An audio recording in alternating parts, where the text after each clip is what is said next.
Good morning, everybody. It's 11 minutes past 8 o'clock now, 14 currently, just going to 18 for high later today. The name David Mirvish has been talked about a lot in the past 24 hours. He gets talked a lot in general, but we're thrilled to have you here to talk about this potential project down on King Street. So let's start from the beginning. The Princess of Wales isn't a very old building. It's a lovely building.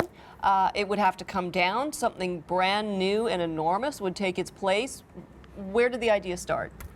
I think the idea started back in 1971 when I had an art gallery and I was showing a Californian artist, Ron Davis, and Frank Gehry had just built a house and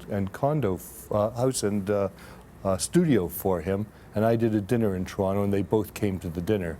And off and on I've stayed in touch with Frank and I've been clipping things about him for the last 40 years. But he just has improved so many situations wherever he's built.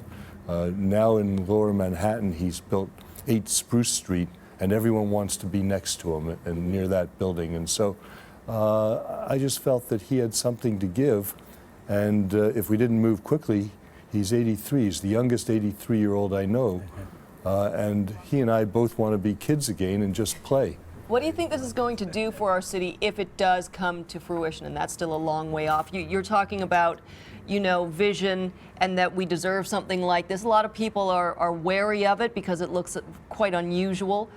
What is your hope for the city? Well, I think it's an assessment of where we are at this point. Are we at a level where we can absorb and become part of a larger community? Or are we not yet quite mature enough? Cities and people grow and change and show who they are by what they do. And we announced this project, and yesterday there was an article in the New York Times. Condo projects don't get written up from other cities in the New York Times the day they're announced. So this isn't a condo project, this is a city building project, and these are not condos, these are sculptures that people can live in. And this sort of controversy has always existed. When the Eiffel Tower was built, the people of Paris questioned it. Today we value it. We value Gaudi's Casa Milla, and we look to Florence and we say, and I don't say we're building this, but the dome by Brunelleschi has changed that city and we remember it for 500 years. What can this do? Well, we have limitations. We can't. Frank and I won't be able to do exactly our dream. They're really high, David. People right away go 85 stories. That's really high. You're going to have a symbol out there that is iconic if we're allowed to do it in that height. But at the base, you're going to have something extremely humane. That's where Frank is a genius. That's it right there, what we're looking at there, right? That's at right. The base. That's right. That's the base. And you're going to be invited in because of the color, the activity, the stores, the art gallery, the museums, the OCAD's activities.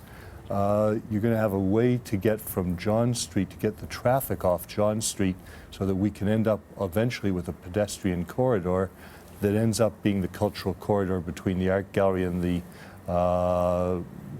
south of the dome where there'll be an aquarium. So right now we have tons of traffic and it comes out all at once because of the theater. If you spread the traffic through the day, you never will have that, and if you move it over to Pearl Street, but what's great about Frank is he doesn't turn his back on Pearl Street, and he makes that inhabitable and makes that a beautiful street. Now, you say that you don't want people to instantly equate this with just a condo development. The problem is the politics and the perception of the day in this city, as in most major Canadian cities, is that condo development is just run amok in this country.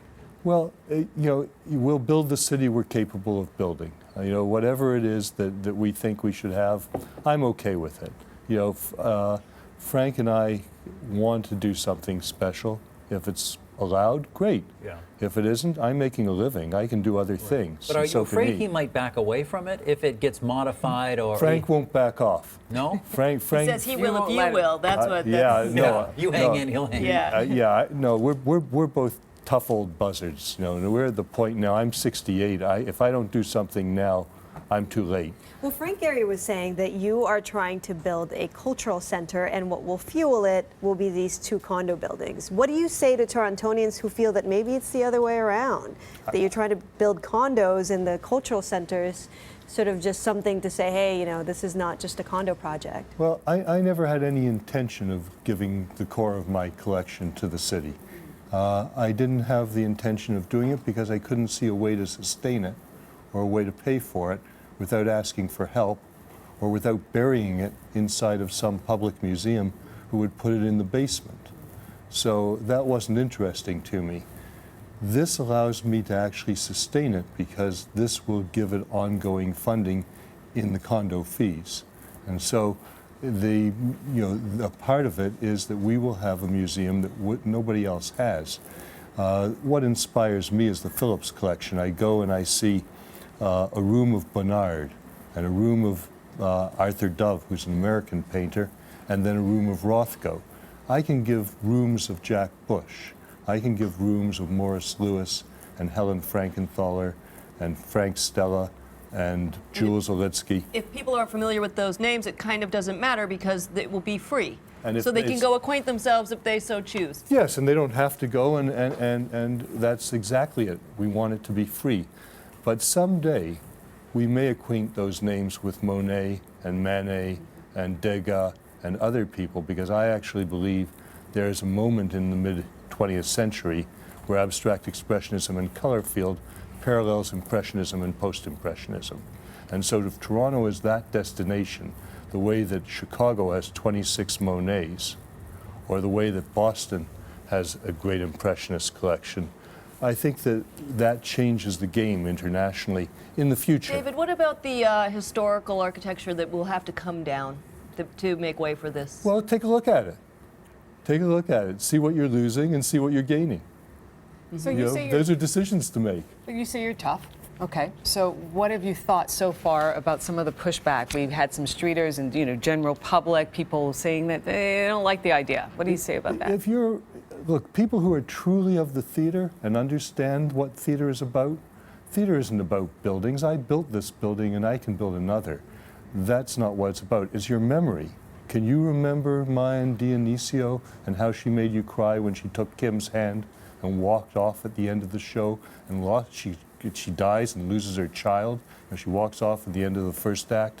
Those are the things of theater, and they belong to people who've seen the performance, and nobody can take it away from them. That's theirs.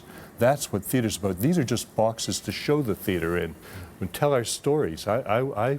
I'm much more involved in performance and remembering the artists. David, we have to wrap it up, but what would your dad think of all this? He was quite the city builder. My father, when it came time to close Ed's warehouse, he knew it was time, and he closed it. He does what's best for making an exciting life for people in the moment that they live it. He doesn't look at what's going on. But I can't talk for my father, and he isn't here. Right. I just have to do what he taught me.